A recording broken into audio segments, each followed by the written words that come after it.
to NerdVsWorld, episode 53, The Rocky Horror Picture Nerd. I'm Brendan. I'm Spindles. And on today's episode, we've got a roundup of the latest wave of new season premieres from the States, some talk about NYCC, as well as looking forward to new Netflix shows, including Jessica Jones. And Spindles will be guiding you through what to expect from that series once he's talked about rage-quitting American Horror Story. Yeah, guide you through why you shouldn't watch that. Fair enough. And also, a more mainstream press coverage seems to have cottoned on to the latest round of Firefly Season 2 rumours and demands. So we'll talk about that. And Ready Player One, Spielberg's announcement about that too. Yeah. Cool. So yeah, just before we get in, I've got to say, 40th anniversary of Rocky Horror. There's a show going out on, I think it's BBC America, next week. I'll root out the dates and put a link to it in the show notes, but it's a recording of the same run of shows that I went to, but a slightly different night. So the night I went, it was Richard O'Brien doing the narration, and the night of this, there was also Anthony Head, Emma Bunton, and a whole bunch of other people doing guest narration on the night. Baby Spice was doing a narration. Absolutely. Wow. So yeah, that's pretty cool. And there was also, I don't know if you saw the pictures last week of the cast reunion. So they got a load of the cast back. They got Tim Curry, Susan Sarandon, the guy who played Brad, Magenta, and they all sat and did a kind of watch through the film, and there were some pictures, and it was really cool. So yeah, very happy with that, and hopefully they'll release this show as a kind of collector's edition Blu-ray. That'd be cool. That will be awesome. Yeah. So yes, happy birthday, Rocky Horror. Yeah, indeed. Cool. So let's start with TV then. Okay, cool. And we're going to start with the show that we missed off last time out, which was Gotham. Gotham, okay, yeah, I've still not watched this, so you're going to have to take the lead on this one too, because I've still not finished last season, and I know you said not to bother and just kind of pick it up, and I've got kind of 4 episodes now to watch, so I may well pick that up, but for now, yeah, I've no clue what's going on. Okay, so long-time listeners to the show will know that I fell out with Gotham over it not quite finding its own place and trying too hard to tip the hat to wider Batman canon.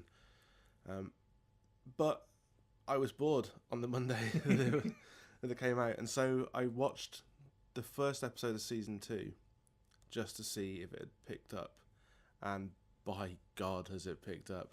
The subtitle for the second season is Rise of the Villains.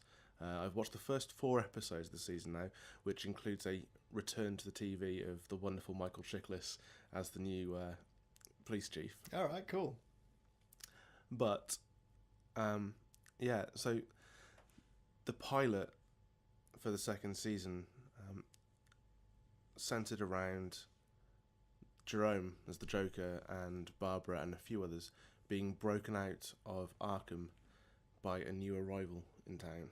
A man called Theo Galavan.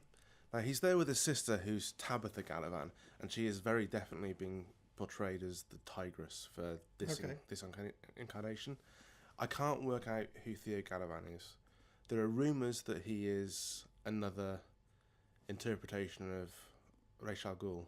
Right. And he certainly has the same sort of rhetoric that Liam Neeson has from Batman. But I'm kind of hoping it's not. There's been more in the last couple of episodes talk about his family being part of Gotham from centuries ago, which makes me think that he's part of a more recent Batman storyline, which is the Court of the Owls and the Talons. Yeah. So it could be that he's connected that way. He dispatches of someone. No spoilers going to be given here. He kills someone who was a character that I wanted to see continue in this series, and he uses a blade which reminds me a lot of a Talon's blade. Okay. So we'll see how that goes. But yeah, he's the new big bad, but positioning himself as the big good. So he's running for mayor to have all the power and influence, and he's letting Penguin take the flak. Penguin is just one of the best characters on TV at the moment, personally. But yeah, it's an interesting start, and it's violent, and it's in your face, and it's not pulling any punches. Okay. It looks like it saved itself. I'm very intrigued to see where it goes. Yeah, it'll be good. Incidentally, the movie Bob, who, again, listeners of the show will know I'm a huge fan of, tweeted out a multi-part tweet of what could save Gotham, and I thought it was fascinating. So his idea is, for the penultimate episode of season 2, kill Bruce Wayne. And then in the last episode, the finale, in all the panic and the mess, a figure appears from the darkness behind Jim Gordon, and it's Batman. And he says, in every universe, I protect this city, apart from this one. In this one, I die. Yeah. In this one, it falls on you, Jim. That would be awesome. Because that way, like season 3 onwards then, is free of having to retread Batman stories. And it can progress on its own canon from there. It's just Gotham City Police Department fighting Batman villains, which I think would be pretty yeah, awesome. Yeah, I think it'd be awesome. So, but yeah, we'll see how they go. There's a point in episode 3 of season 2 where I thought they were going to do that. I mean, the way that Theo Galavan and the way that they've portrayed the villains and the maniacs so far in this season, you wouldn't be surprised if major characters got killed. But, yeah. Okay, well, you know, if they're brave enough to do it, that'll be awesome to see. Yeah. But it definitely brought me back into it. It's now must-watch TV for me. Yeah, okay, cool. Whereas last season, it just drifted into obscurity. Well, we'll stick with the thread and carry on with other returning DC-type shows, which we had Arrow and Flash. Cool.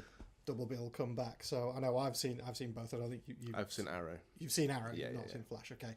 Well, I won't go into any spoilers, obviously, about Flash, but it deals very much with the fallout of last season, the ending where stuff got unwrote in reality, and then we had some high-profile deaths going on from characters in the show. So it's the fallout with that, and it's Flash kind of trying to distance himself from the rest of the team and try and go it alone. And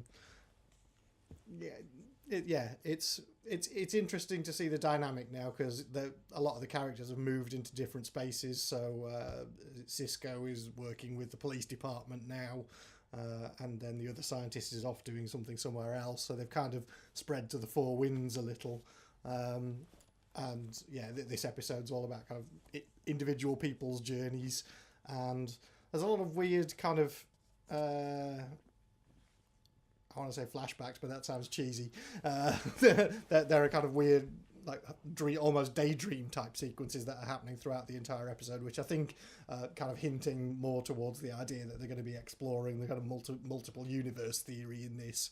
Yeah, well, I think we'll come back to this in the NYCC section, but the sizzle trailer for Flash definitely showed multiverse crossovers. Yeah, cool. So yeah, that'd be interesting. So yeah, it was a solid start back for Flash. I mean, I think I always found Flash a bit kind of glib and a bit more shiny last season, but I think again it's coming back with a slightly more mature feel this season. Yeah, it was one of those shows that again lost me last season in the way it was put across. I think what they've done at the end of the season has redressed a lot of the problems that happened last season, and they've kicked this season off very well. That's cool. Okay. And it's obvious that they're going to draw massive lines between all those three shows this year, between Flash, Arrow, and Legends. So I think there's going to be a huge amount of crossover, because we had the Prison Break brothers back at the start of this episode again, as a kind of seg into them turning up later on. Yeah. Cool. So yeah, that was that, and Arrow, of course. That was very interesting. I loved the new Oliver Queen in this episode. Yep. I like the mix of flashback and flash forward. Yeah. Because there's a flash forward, which was just such a tease. Because you're expecting to pan round to the front of the gravestone, and it never comes. Yep, and they didn't. Yeah. So that's going to be a talking point for the entire season, is who was that? So whose gravestone is that? So with Arrow, Oliver Queen, again, is trying to go his own way. He's trying to have his own life. And in his stead, his sister and Diggle and Black Canary are all fighting his fight in his absence. I'm loving the fact that Thea is clearly displaying issues from being resurrected from the Lazarus pit. Yeah, she's a tad on the bloodthirsty edge. Yeah, she's loving it far too much. I'm liking that he is calling her Speedy. That's also very cool. But yeah, he's dragged back in to help fight these ghosts. and the new big bad, who's revealed himself in episode 1. Yep. Just like, that's bold. Yeah. Unless it's a misdirect. Could be, but he's prominent in Flash and Legends. The rumor is that he's going to be recurring in Flash and Legends. So the big bad is Damien Dark. Which is interesting. He's jumped franchises from being a Howling Commando. But he was mentioned in the last season as well. He's brought up in the flashback, so he's... I expect the actor, because he's one of the Howling Commandos in Captain America. Yeah. So, and it's cool that Damien Dark is the big bad, because it feels a little bit like they're getting onto the mystical side. And I think this is how we're going to crowbar John Constantine into the season. Of course, yes, because there was the whole... magic. I'd completely forgotten about the whole get Constantine into Arrow and that happening. Of course. So I think that's how they're going to do it. Did we even cover that at all, that happening over this summer? Did we? Did we talk about... Yeah, we talked about that. Right, I'm sure we did. Wow, yeah, I had completely forgotten about that. Hell yes, bring in Constantine. Because he's in the sizzle reel for Arrow from NYCC as well. And he was in their season 4 promo trailers. So yeah, I think the magic side of it, that's where we get Constantine in. That'll be interesting. Yeah.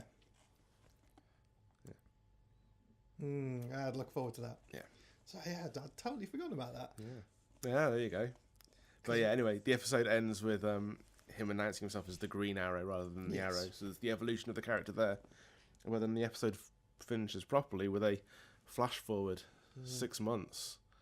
Where we see Oliver Queen and your man the Flash standing at a gravestone.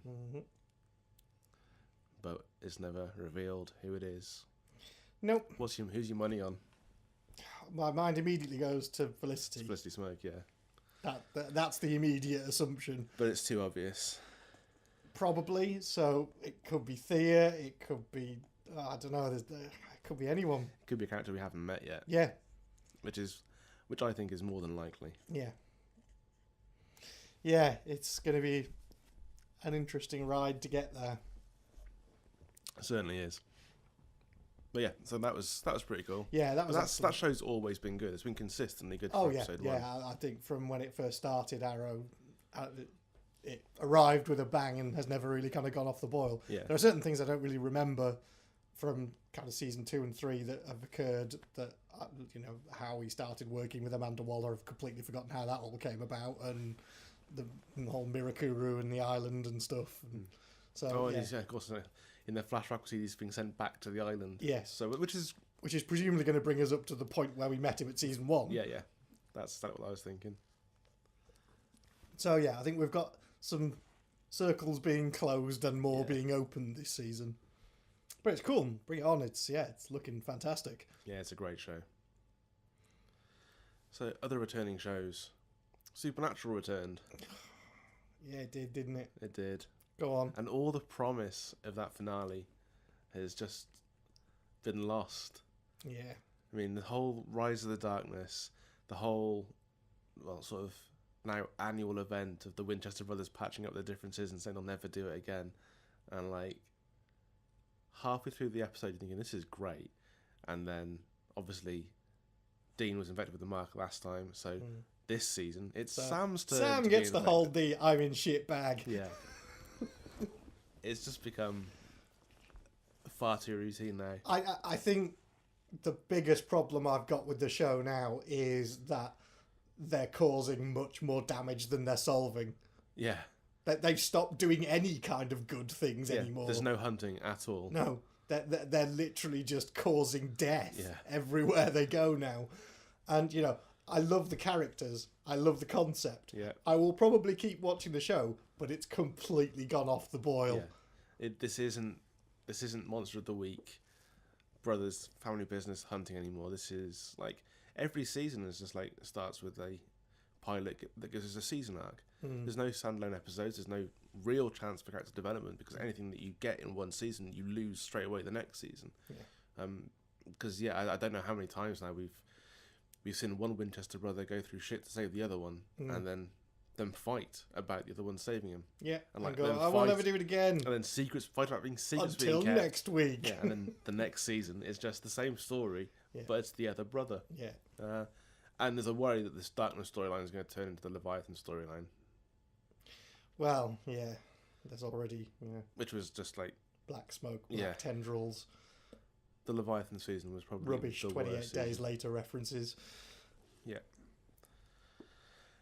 But so the problem with Supernatural though is when it's good, it's really fucking good. Yeah, indeed. And like one or two standout episodes of a season can make you just forgive the season. Like season 10 wasn't the strongest, but the musical episode for the 200th episode was literally fan fiction on phenomenal. stage. And Felicia Day last season was just stunningly good. Yeah. So yeah, they have certain arcs that just make you go, yeah, that's fantastic. Yeah.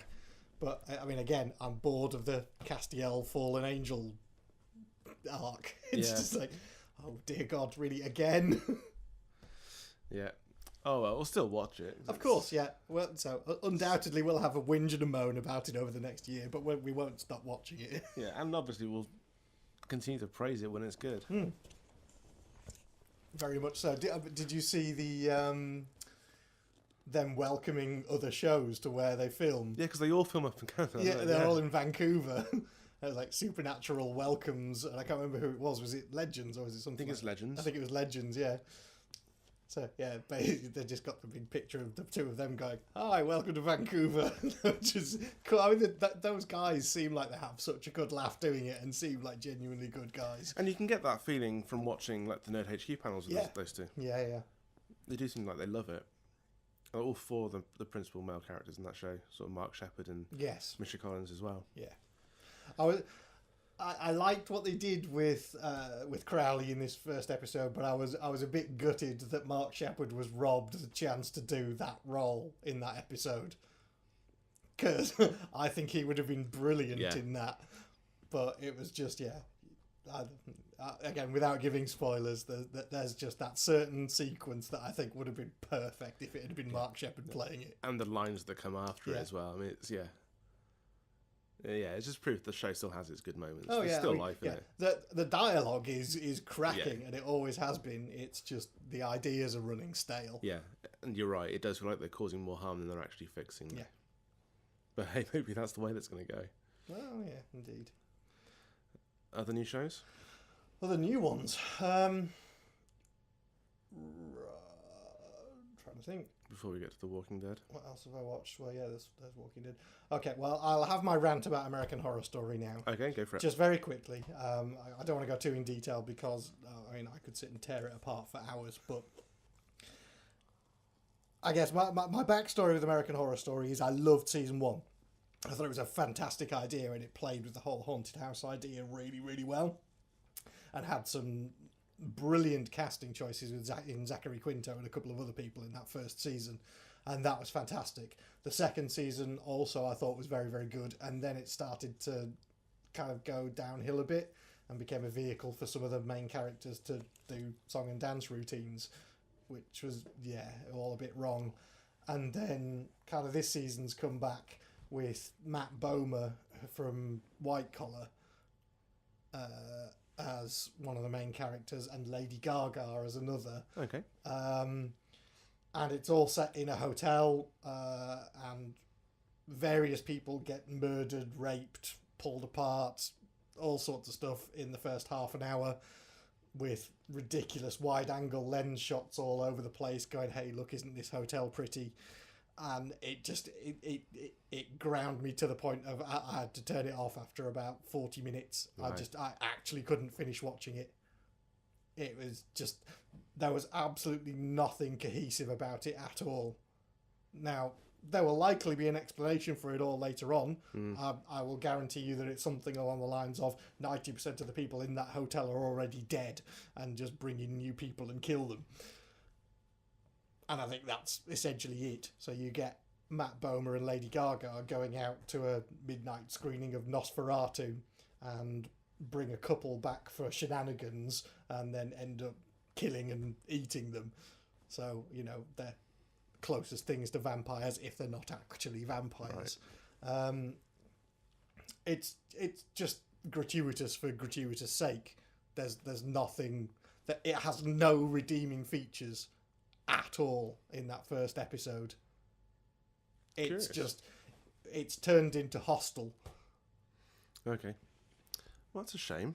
It is a shame because, you know, the show had an idea and it kept making you want to come back and find out what was going on. And then just over the years, it's just become an excuse for gratuitous sex and violence with the odd dance routine thrown in here and there for no apparent reason.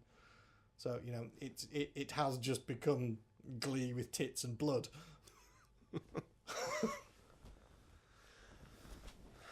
So that's my take on it. So I would say, you know, don't bother. Well, you heard it here, folks. Don't bother. I'm trying to think if there's an essay in that. It's just the academic in me thinking, does TV have to push those sort of boundaries now? Well, I think that it's becoming about the shock value now, but it's fine if you're Game of Thrones and you've got a good narrative to back it, but if you're just artily filming people being chopped up, eaten, raped, murdered, pillaged, looted, torn apart, it loses any kind of impact. Yeah. And it is just all about the, hey, wasn't it cool when he started chewing on intestines? So that's not stuff that I watch. I couldn't watch something like that. No. I'm fairly sure there's an essay in there, though. I'm sure there is. The academic in me is... It will be all about, you know, desensitisation and... Yeah, for sure. Desensitisation is the key. Yeah. And the need to provide bigger and better shocks. And the fact that the news is... There's an issue that I reckon that the news is so shocking 24/7 that we're already desensitised to it in our everyday factual world. Absolutely. So it is the old sociological TV debate. Yeah. The fiction has to compete with fact, which means just pushing extremes. It's extremism, yeah. It's interesting. I'm saying that because I'm about to start lecturing on cultural issues, and that's going to be one of them because obviously TV and broadcast is a huge cultural industry. Because long-time listeners to the show will know he never lectures us about anything. All right. I'll let that one go. Anyways, I will step down off my soapbox. Okay, cool. So we can safely ignore American Horror Story from now on. Ignore that completely from now on. I really wouldn't bother. But one show we can't ignore that returned is The Walking Dead. Walking Dead, yeah. After a vaguely disappointing spin-off series in Fear the Walking Dead, Walking Dead has come back with a bang this season. But here's the thing for me with The Walking Dead. Every pilot, every season premiere has been good for me. I've really enjoyed every season opener. Okay. And it's always got me really hyped for the season, which is what it's meant to do. But then usually I've ended up disappointed with the season following that opening episode. Okay. Because the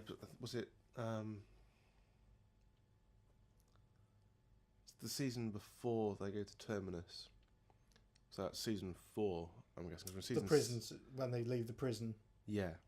That opening episode, whereas Carl, it's Carl's episode. I mean, so he's probably not the greatest focus for an episode, but the way it was shot and its use of sound, the fact that it was an eerily quiet episode and it made you feel alone for the first time in this world. Yeah. I loved that as a season opener. I thought that was exceptional. Yeah, I think last season did quiet very well. Yeah. And individual character arcs very well because it split the group. Yeah. Yeah.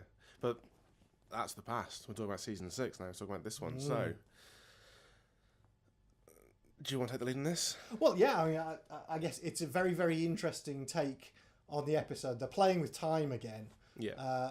But I like the way they're doing it more this time. I had my issues with some of the stylistic choices last season in the way they were shooting things and the way they were presenting things.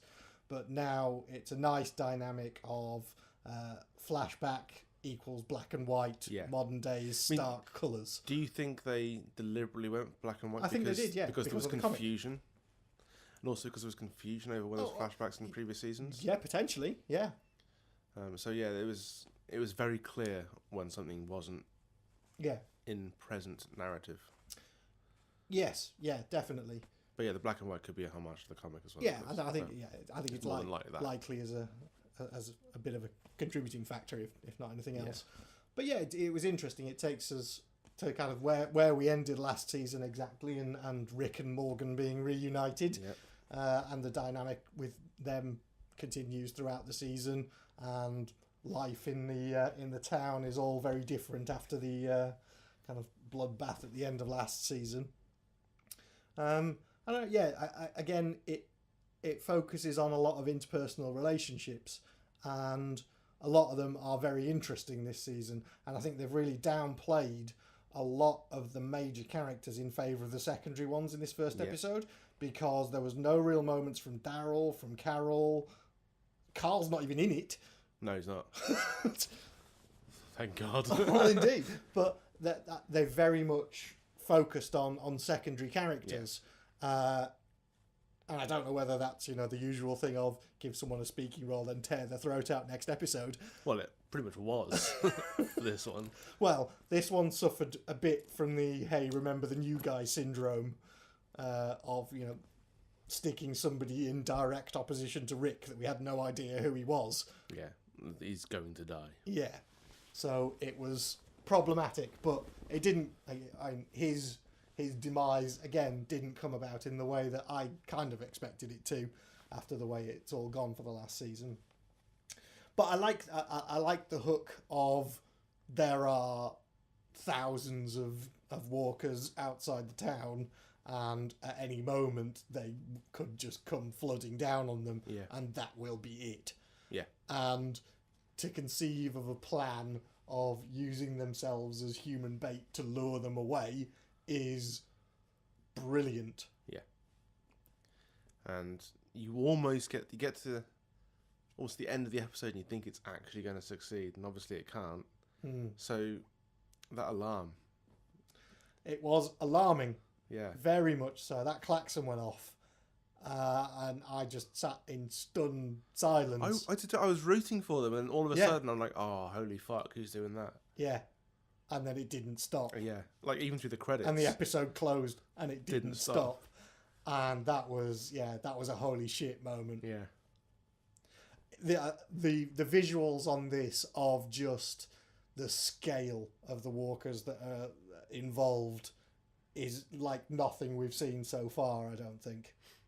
No, I mean, it doesn't even come close to Rick being trapped in the tank in the first... In Atlanta, no, it's nothing. That's, a couple of hundred walkers. This is tens of thousands. This is a massive swarm of them. It's like, there's no holding up in your house and hoping for the best. This is Alexandria Safe Zone is getting fucked. Yeah, utterly. There's no two ways about it. But why and by who and who set the alarm off? So these are all hooks. There's a lot of questions, and there's a lot of interesting ways it could go, because when they've got a line of several miles of walkers that are all just now heading towards it, I doubt there's any safe route for them all to get back to the town easily, and it will just have to scatter everyone. Which is good from a viewer's point of view, because I think the last couple of seasons have worked better when they've focused on individuals for an episode or two. Yeah. Because that's what this series was missing. It was missing that sense that you're actually having to survive for something. And you should be engrossed with that. So I guess this is one way of them bringing them back to that sort of storytelling. Because obviously, if they're in individuals or like groups of 2 or 3, then your only choice for narrative is to make it character driven at that point. I don't know. I mean, there's a possibility that they may well go down the route of doing the next episode as a now and then, and doing the flashbacks of the people in the town. Oh, and you mean... rather than dealing with the direct results of it. Episode 1. Yeah. So what you mean. So it could just be, That would track for me in how they've been doing episodes over the last couple of seasons, that they will give the flip side of the coin and take it up to the same point. So we'll end episode 2 with the klaxon rather than starting with the klaxon. Yeah. Well, it could. Yeah. Well, that could mean that the town, of course, the klaxon for a particular reason. And then I think we will potentially get more of the story of Carol and possibly Carl and the other people who were notable by their absence in that first episode. Well, Carl has a prominent role in the next episode because he was on the next time on the Walking Dead trail. So So that's, I guess that's my thinking on where it's going to go. Yeah, that's probably a fair take on it. And of course, the wolves were at least They were mentioned. They were mentioned in the previously on the Walking Dead section. So they were mentioned as part of the episode. The 3 returning guys mentioned them. Oh yeah, they did. So it's likely that that's there to keep them fresh in memory. Yeah. So that when they turn up in like episode 3 or 4, it's not a massive surprise. Yeah. Cool. So yeah, I'm intrigued, and much as I know I'll be frustrated getting an episode that ends at the same place episode 1 did, but I think that's what we're going to get. Yeah. But it'll be cool because I'm enjoying it again. Yeah, it's a good. Apart from season 2, where they spent far too long on Herschel's Farm. Yeah. Like, that's such a tiny aspect of the comics. To stay as long as they did was just like ridiculous. It was painful. Yeah. That was the point that the show lost Emma. She was just like, they're still looking for that fucking kid. That's it now. Yeah. But it's weird.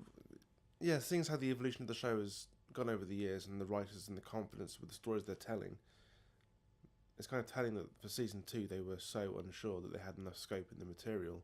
It almost feels like they felt like they had to stretch it. There are things that feel like utter sore thumbs in it now.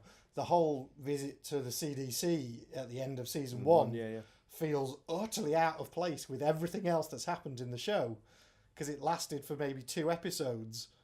Yeah. Or maybe even 1. They turn up, everything goes wrong, it gets blown up, the end. It was there for 2 reasons. It was there...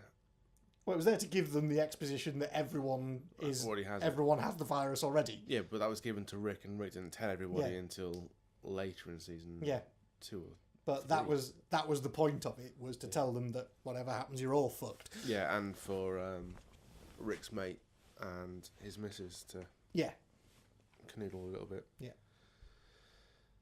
Yeah.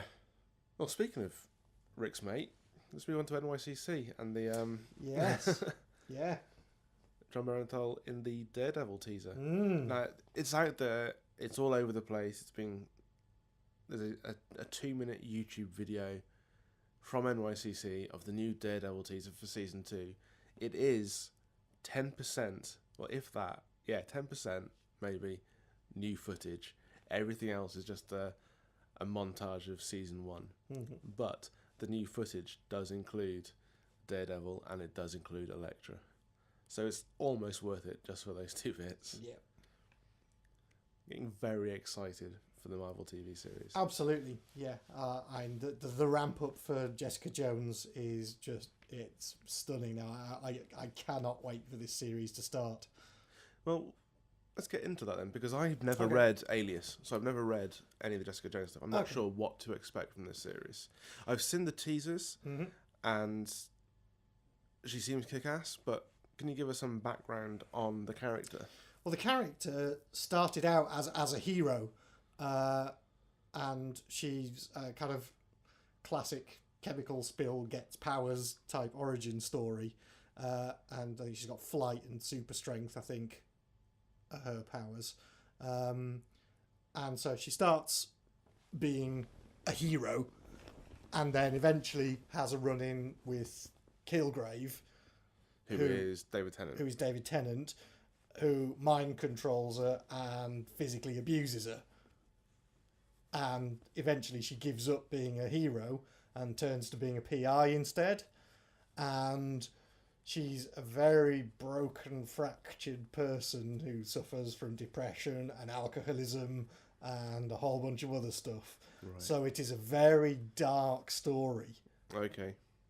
And it's all just about how she is surviving and trying to make sense of all of that. Okay, that explains something else. I saw today then an announcement that a graphic scene from the comic is going to be included in the TV series. Yeah. I'm guessing that's Kilgrave and... Potentially. Yeah, okay. That's pretty dark. The comics themselves are pretty graphic. Yeah. Her and, is it Luke Cage? Not exactly a couple, but yeah. Well, Luke Cage appears, I think, at the end of the series as a barman, but he's working in Harlem and he has his own issues. Yes. But yeah. So yeah, it's all pretty gritty and pretty grim.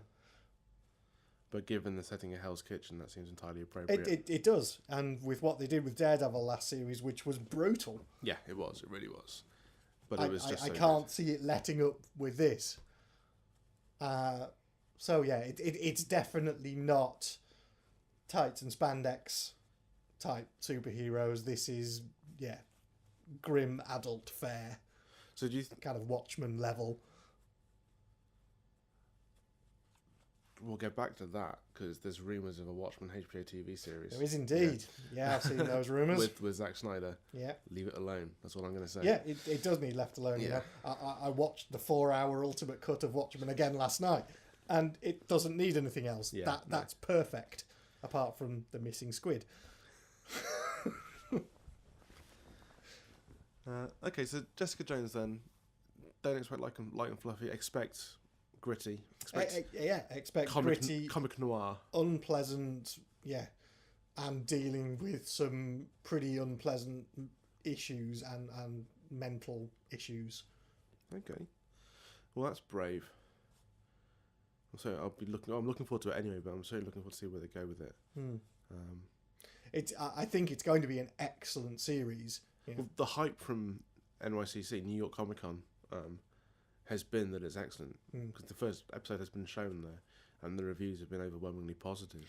Yeah, I'm almost preparing myself for watching the episodes and at the end of each one going, fucking hell, because I think that's what it's going to be like. Okay. Well, that sort of thing appeals to me, so that's fine. Yeah, indeed, and that's what Daredevil was. Yeah. That end of episode 2 with that fight sequence when you just came out of that going, Jesus. Or the one continuous shot. Yeah. Yeah.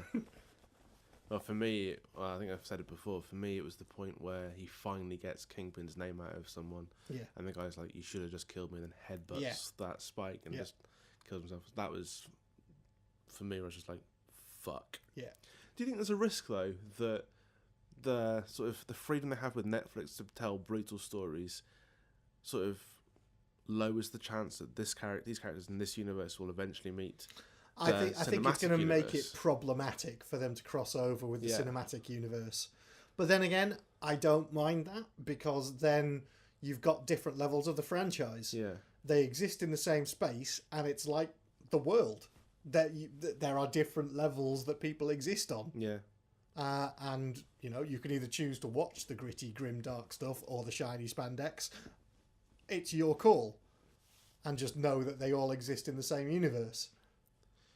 We'll stick on the Marvel universe just for a second then, because we want to go back to what we talked about last episode, which is Agents of S.H.I.E.L.D. Yep. The character, the Inhuman, the giant spiky Inhuman whose name we couldn't figure, was Lash. Yes. Well, there we go. Yes. So thanks for everybody who sort of messaged us to let us know. Yes. We did. I actually put up the name with the episode, but yeah, I still got a few. And interestingly, we talked about crossovers, especially given the more recent episodes of Agents of S.H.I.E.L.D., where it's almost certain that the Terrigen bomb and the rise of the Inhumans is the cause for Civil War. The president was the president from Iron Man 3. Yeah. So okay, so we were right on that. We do have some continuity there. Yeah. Okay. Which is cool. Yeah. I loved I forgot his name now. Peter McNichol in that latest Agents of S.H.I.E.L.D. He was awesome. How awesome was he? Well, and I want him to come back as a recurring character. Hell yeah. His role on CSI Cyber is gone, so they might as well. And he was great. Yeah. And, Daisy as Quake has got powers and strength, and the Mac is now no longer really the muscle of the group because Quake has taken that role.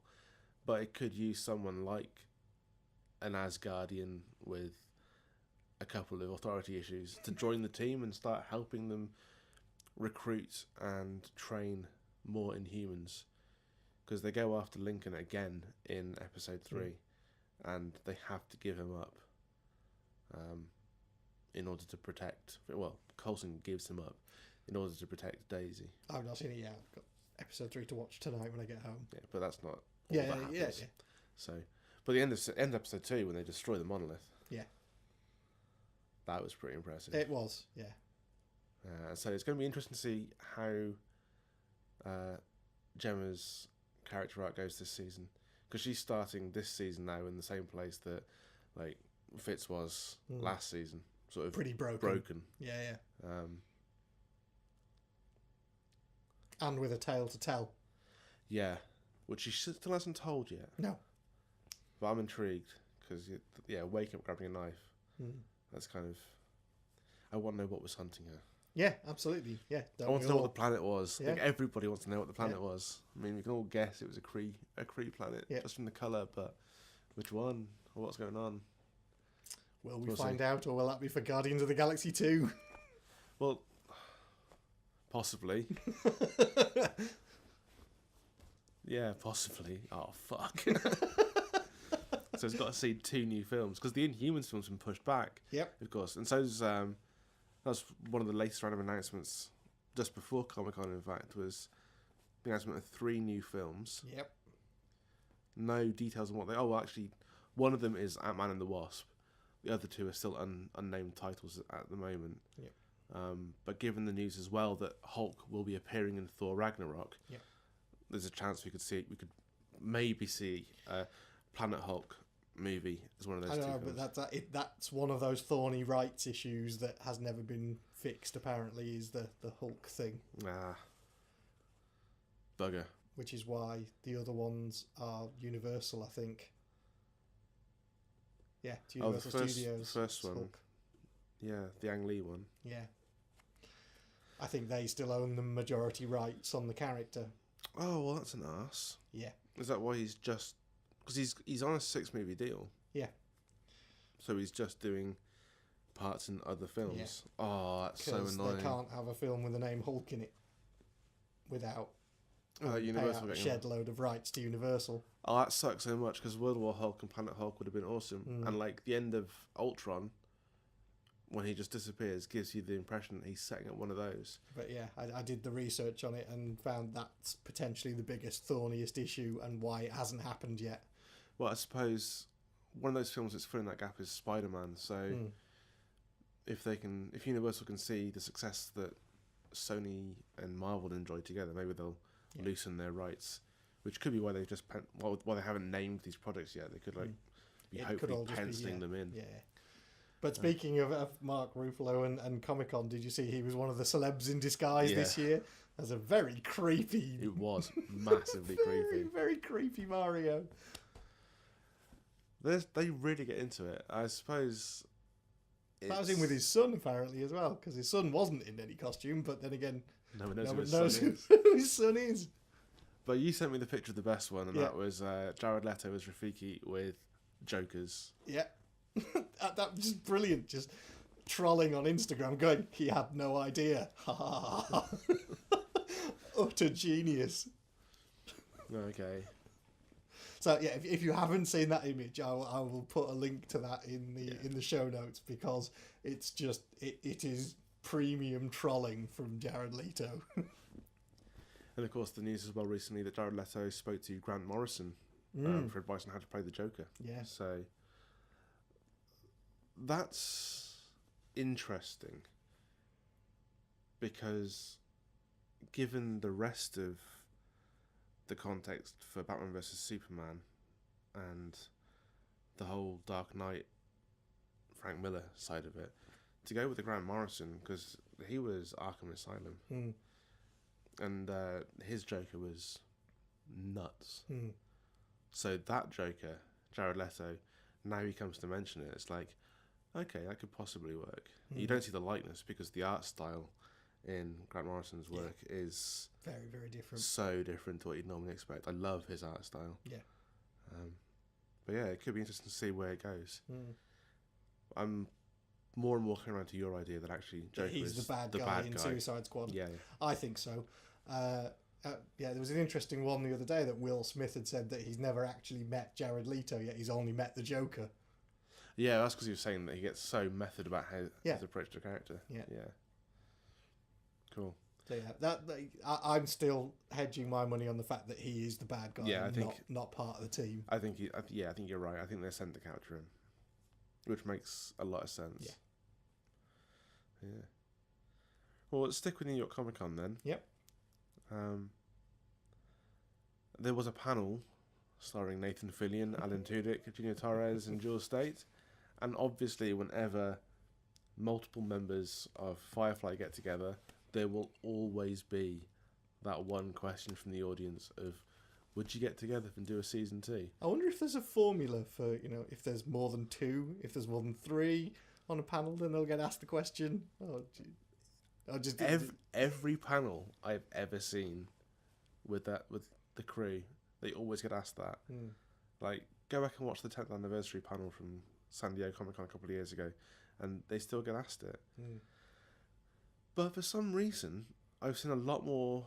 I think it's the whole clickbait worthiness of the headline itself, but a lot more agencies have been putting out the news of could we have a Firefly season 2? To the extent that today I saw Wired put out an article saying it's time for Netflix and Amazon to greenlight a second season of this show. I was like, they've been asked this question like every convention since the show was cancelled. Yeah. And Fox are universally panned in modern culture enough as it is about cancelling Firefly. There's references to that in all sorts of shows. And yeah, when it was cancelled, I was gutted and I was really upset. Firefly was an important show to me at a really difficult time. But I've had a second season. Leaves on the Wind is the second season everyone's looking for because it picks up after Serenity. And it's a comic series that's well worth reading. And Buffy fans are no stranger to this, because Buffy fans are now up to season 10. Season 11's about to start, isn't it? Yeah, but so far it's just the 10 in comics. Some back to high school one-shots coming out as well. Yeah, and this is where we talk about cultural convergence and sort of like cultural hybridity. I mean, these shows aren't restricted to a medium in the way they used to be. No. They can now cross. And they cross particularly well when you have like Jed Whedon on board, like writing these shows. Yeah. So I'd be torn. I don't think I could objectively review a new season of Firefly on TV. And I think I'd probably end up disappointed if it came up again. And I think I just want to stay with the episodes that we have, because in my mind they're perfect. And I just think it's time to let it go. I think so. I think that all the actors and Joss have progressed well beyond what it was in that time. And I think to go back now would cheapen the whole thing and turn it into a Heroes Reborn. Yeah.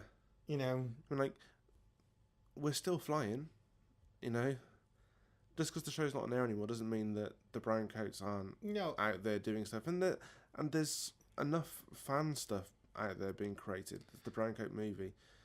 I don't think we need it. I think comics are a great medium for telling that story because they have much more freedom, and we don't need to worry about the fact that 14 years have passed. So that's my take on it. I mean, I think the Browncoats won at the point that you got Serenity. Yeah. And that was the first kind of fan uprising to go, hey, look, bring this thing back and do it. And it got brought back and it got done, and it got done well. Yeah, and it got done by a different studio, which again, we're going to have those pesky rights issues because now Fox and Universal all in a piece of the pie. But no. So, I think the Browncoats won, and now it's expanding the franchise now. You don't need the original thing again. No, you don't. It's grown way beyond that. And the community out there is just great anyway. Yeah. I mean, you're never alone as a Firefly fan. There's always a connection there because it's a show that did touch a lot of people. And there's a new one born every day. Yeah. Every now and then I keep getting someone coming in, I've only just watched it, and I've binge watched the entire thing, and it's brilliant. The feeling you get when you lend someone your DVD box set of Firefly and they give it back to you and they're grinning is great. And you try to pick your favourite episode as you're watching and you go, oh, this is my favourite, and then the next one starts and you're like, oh shit, yeah, I forgot about this one. And seriously, I have, in my old house, I pretty much had a shrine to the Firefly. So I have huge 20 posters, and I've got the collector's edition anniversary book with all the character prints. It was a massive show to me, but I don't think it would ever be the same if it was to come back. No, I don't think it would. But what surprised me is just how much agencies picked this up. I mean, the Mary Sue picked this up, and Wyatt picked this up. There's this new place called Peel the Orange, which Make a Dread sequel keep posting links to, which seems to pick this up again. But some of the big ones didn't. I mean, CBR didn't. But it just seemed to cross this sort of invisible line between niche nerd culture and mainstream culture. Yeah. And I think it's the fact that any Firefly fan will click on a link that says possible season 2 Firefly, even though they know in the heart of hearts that it's never going to happen. Yeah. The more interesting one for me was the potential for more Dr. Horrible. Oh, yeah. Which is great. Because they had a cast reunion of that with Felicia Day, Joss Whedon, Neil Patrick Harris, and Nathan Fillion.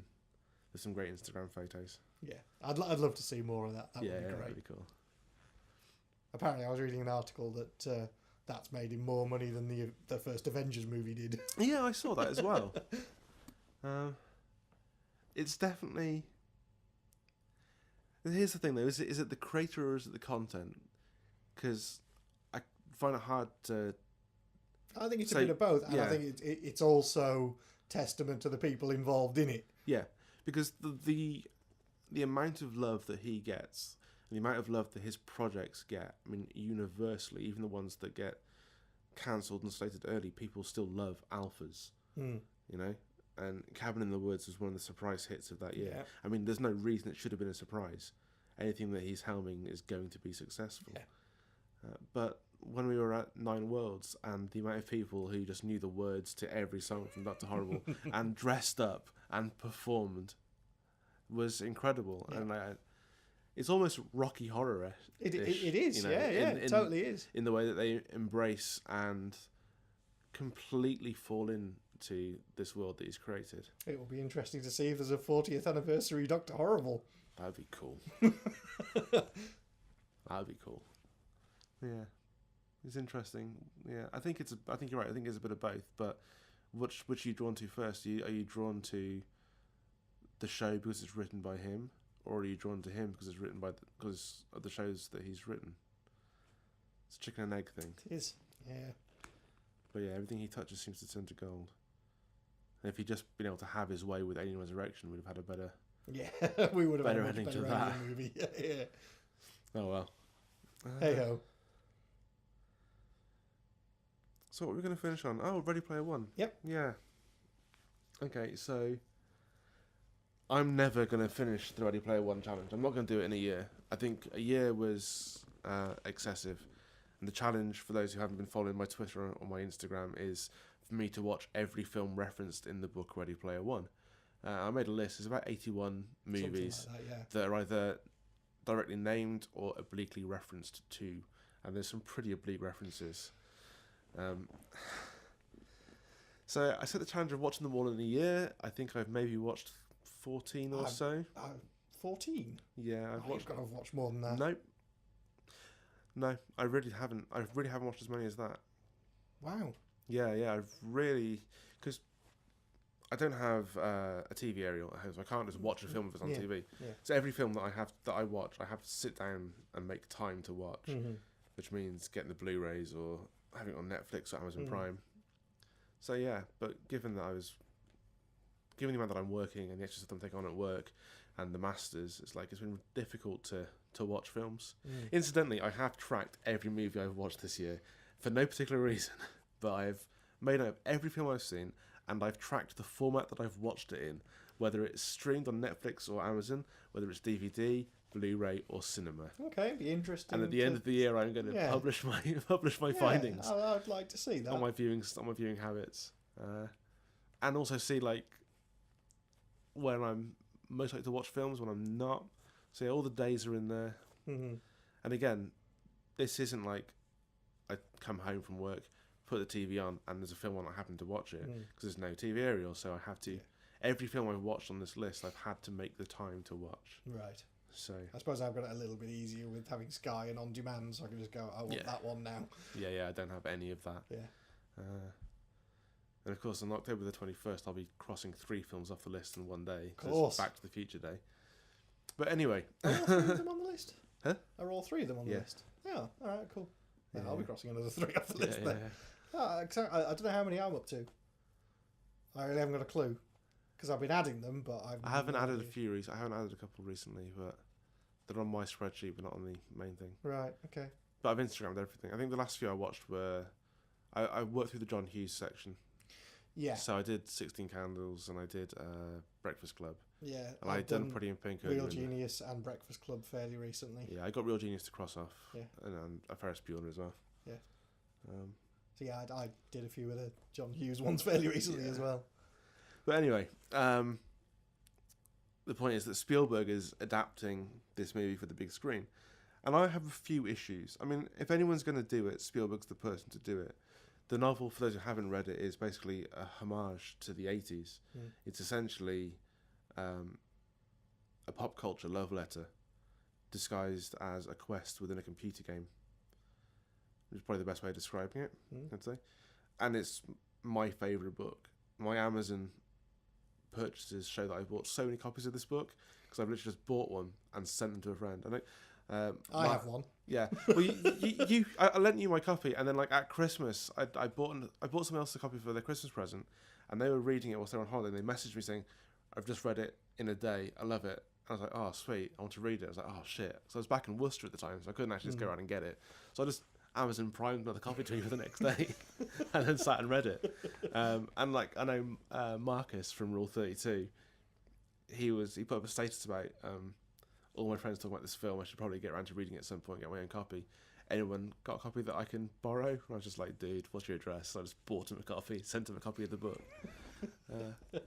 But it is great, and it is one of those books that you just have to read. And if you are in any way nostalgic for old school D&D, 8-bit computer games, and 80s movies, then it's a book that you're going to adore.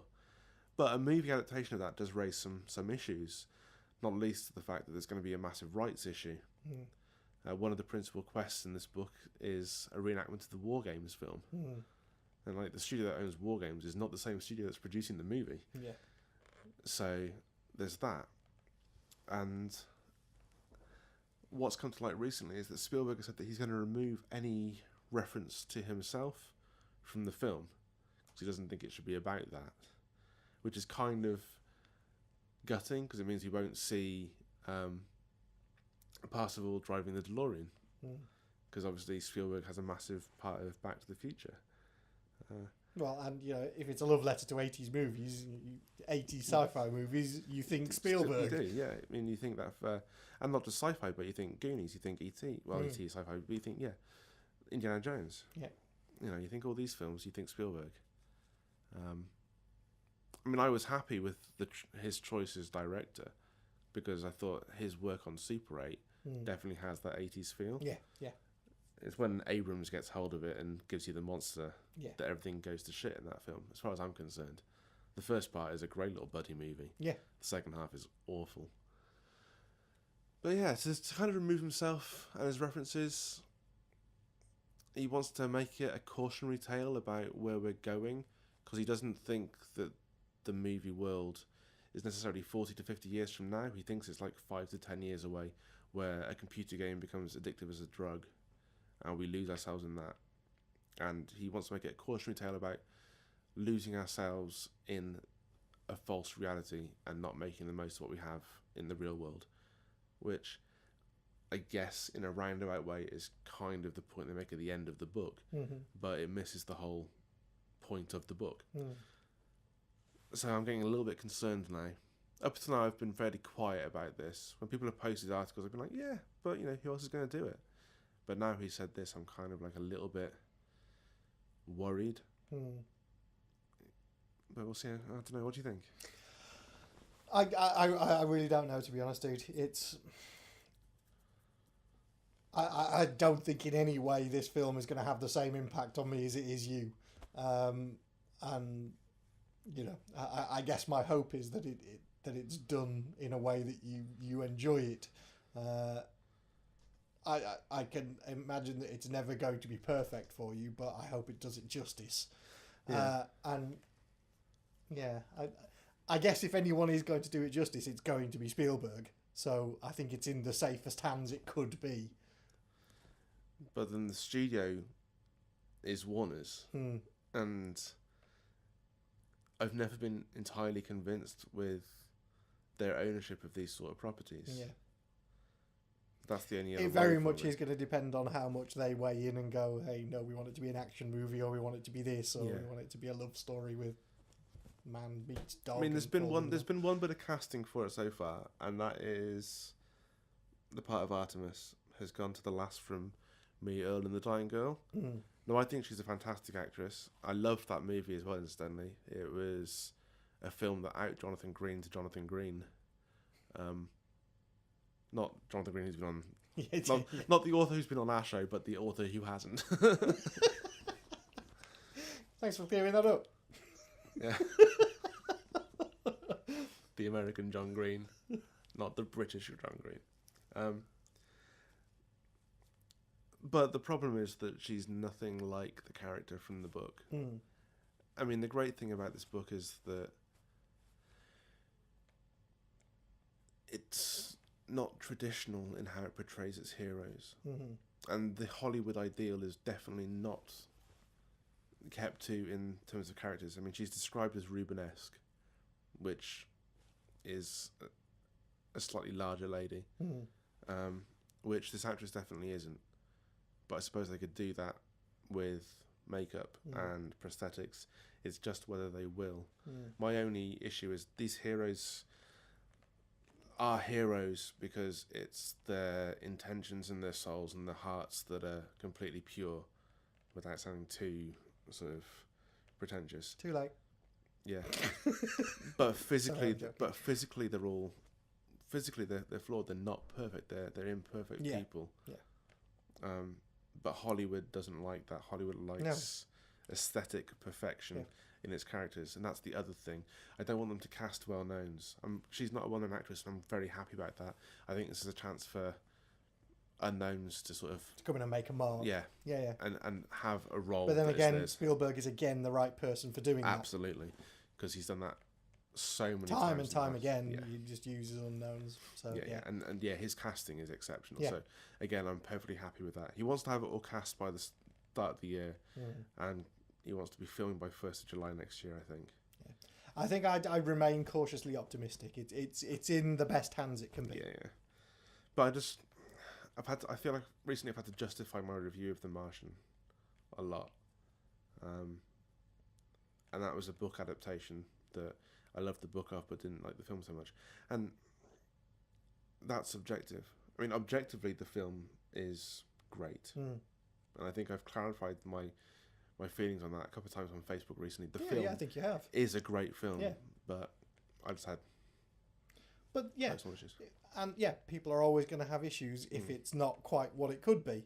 So yes, and you've got on record as saying, that is your purely subjective opinion. And it is, but that's what this is about. That's why we started doing this in the first place. We're not here to hedge bets. We're here to actually say what we think. So fuck it, you said what you think, and that's correct for you. But I think it's testament to the fact that other people have come back and challenged that. Yeah, no, I do as well. And like, obviously, this whole show is a two-way conversation. Yeah. I mean, like it's.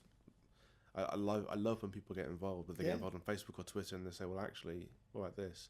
Because more than just us talking about the things that we like and the films that we watch, there's a much more important cultural role and cultural intent to this show. At least there always has been, from my point of view. And we're seeing now further more and more that the line between mainstream popular culture and niche nerd culture is just becoming so blurred. Yeah. That I think it's more important than ever that a nerdy perspective on cultural issues is given a voice, which is the thing with what we do. Yeah, I think so, and I think that it's always been important for us that it's reasoned debate. Yes, absolutely. And that's the best thing, is because, I'm always prepared to be swayed by a convincing argument. Yeah. In certain things.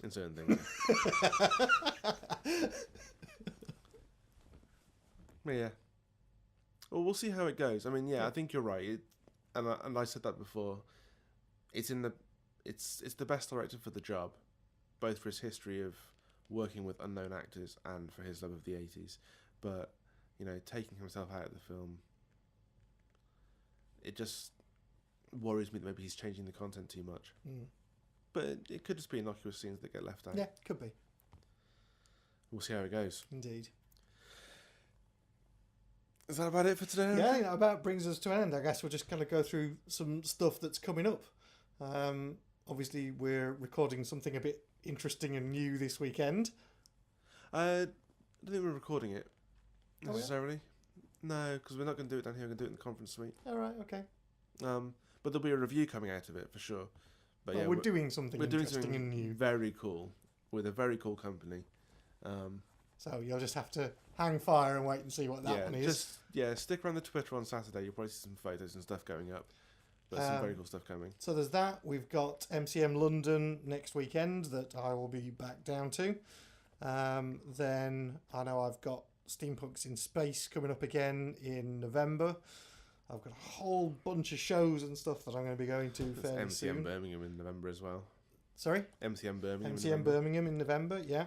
I've got 2 outings for Festival of the Spoken Nerd, and I've got Ed Byrne tomorrow night I'm going to see. So. Oh, nice. Very cool. Yeah, so there's a whole bunch of stuff going on over the next few weeks. So, keep an eye out for stuff. Yep. Obviously, we'll still have more reviews and stuff coming back on the site. So we haven't mentioned the latest 2-part Doctor Who, which was pretty awesome. It was, actually. And next week's is the really intriguing one with Maisie Williams. So we'll see how that one goes when it goes out. But yeah, I've yet to put my review up of the last 2 episodes, but I thought they were stunning. Absolutely fantastic episodes. Yes, primarily for the fact that they address every issue we've ever had with the Moffat storyline. Yep. With the bootstrap paradox. Yep. Just like, fine. Yeah.